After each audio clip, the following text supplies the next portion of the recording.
G'day and welcome to this week's video. My name is Rob Goudie and this week we're going to cover off on the budget that was handed down last Tuesday.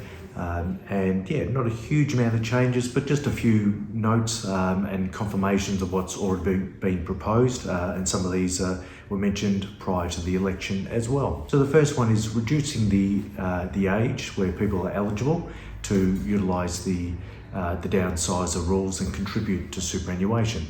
So this allows people, and initially when it first came in, from 65 and above, for those that have sold their home, and so they sell their home for $800,000 and downsize into a smaller home worth $500,000, the excess can be contributed into superannuation.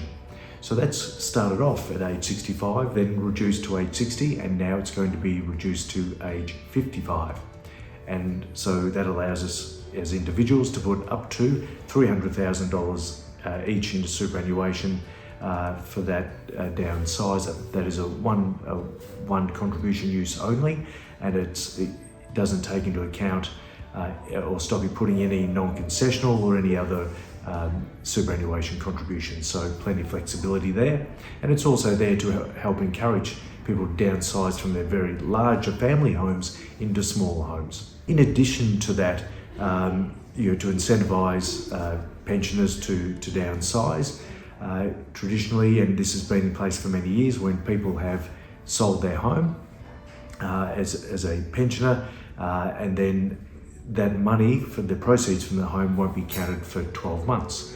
So that they're looking to extend that on to 2 years, where that gives them more time and flexibility to make more choice and more flexibility about, do they build or where do they choose to live, or what do they buy? So it just gives them more flexibility, and again, it's an encouragement for pensioners to downsize and potentially leaving bigger family homes for younger families coming through.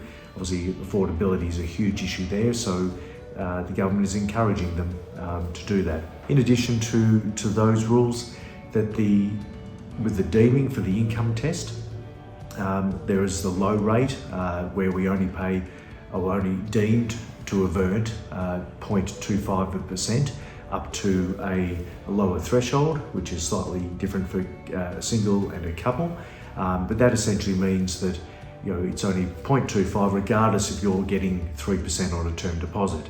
So the proceeds from your home for potentially up to 2 years will only be deemed at the 0.25 rather than the higher threshold, which goes up to over 2%. So again, another benefit there. They're also looking to increase the Commonwealth Seniors Health Card eligibility. Again, this is not rules as yet, but currently a single earning a bit over, or deemed to be earning around $61,000, their threshold can potentially go up to $90,000, and for a couple that goes from $98,000 up to $144,000.